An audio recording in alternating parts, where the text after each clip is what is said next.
The China relationship, now you've been tasked with one of the more difficult things in government, the effort to try and reopen the lines of communication, which your predecessor was unable to with your counterpart. Is there any hope of you achieving that?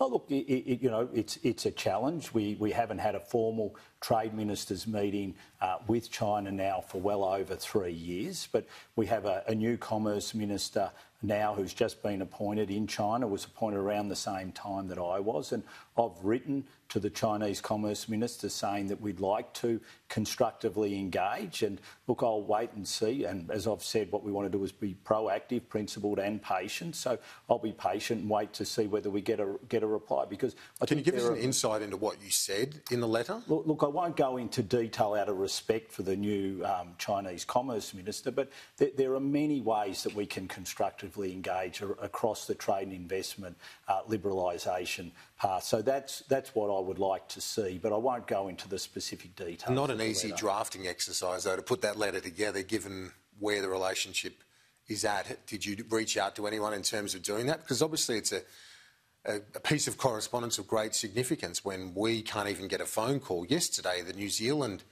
government signed an expanded free trade agreement with that very individual you're talking about, the Chinese Commerce Minister. Yeah, look, I over the Christmas New Year period, I probably didn't have the vacation that I thought I might have been, so I've been speaking to previous Australian trade ministers. You know, we've got a great record when it comes to trade and investment liberalisation. So I've spoken to Andrew Robb, I've spoken to Mark Vaile, I've spoken to former heads of the Department of Foreign Affairs and Trade like Peter Varghese, a Depth Secretary in Trade, but someone who I respect greatly, Peter Gray and other people. So I've spoken to a lot of people to seek advice, not just on how we deal with China, but also with the UK and the EU, because they're very important that we get free trade agreements with them. The India relationship, which is incredibly important to us, and I'd really like to prioritise that. It's something we're going to have to be patient about, but there is no reason why that patience shouldn't also have a great level of proactivity to it.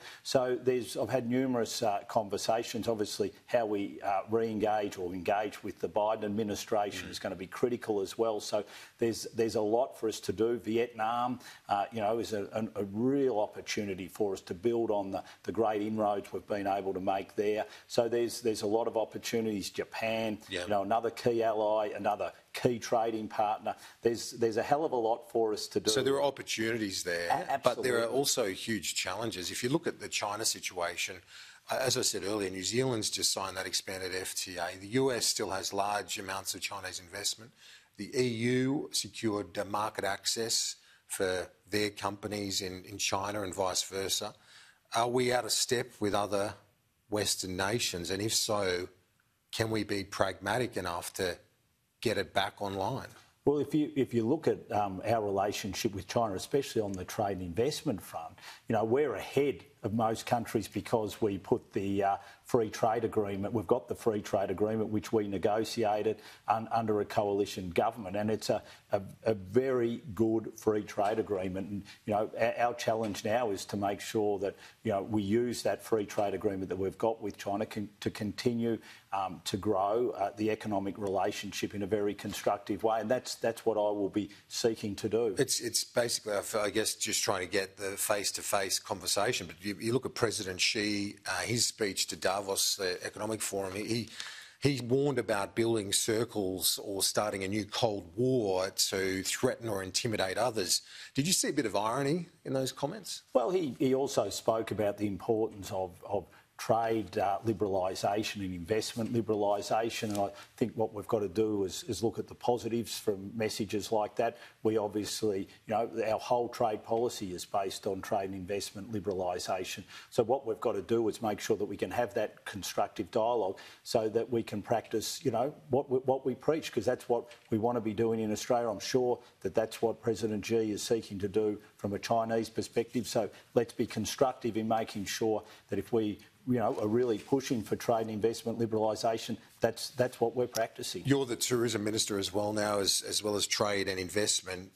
You're considering some targeted financial assistance to the tourism industry because international travel obviously unlikely anytime soon. our indication has been that JobKeeper won't be extended for any sector, including tourism. Can you confirm that assistance will be in another form?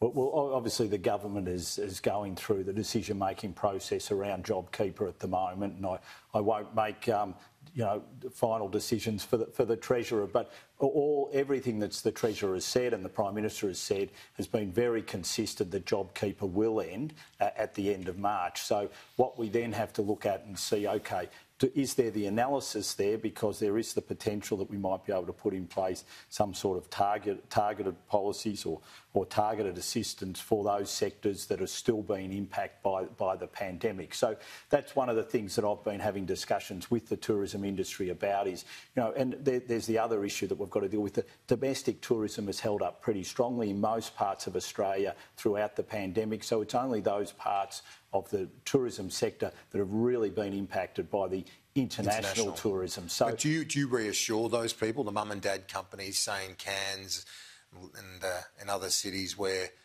it's not Qantas, it's not a big tourism company, but you won't be just providing financial assistance to the Qantases of the world? You will remember those mum and dad companies too? Oh, look, in all the engagements that I've had, it's been not only about big companies but small companies as well, because especially as someone who comes from regional and rural Australia, it's those mums and dads tourism businesses that we've also got to make sure that we're looking after. So I've been having a lot of dialogue over the last 3 or 4 weeks when it comes to the tourism sector, A, to understand the issues that they're dealing with, and B, to say to them, what do you think is needed to try and help and support you while we wait for the vaccine to be rolled out, while we wait for international travel to kick-start again, which hopefully might be in forms of bubbles sometime this year. You would think highly unlikely that we're going to see mass international tourism back until next year, I would think at the earliest. So absolutely having those conversations, and we'll continue to have them. Well, as Trade, Investment and Tourism Minister Dan Tehan, you've got a huge job ahead of you. We wish you all the best in some of those. Thanks so much. Thanks, Kieran. Great to be with you.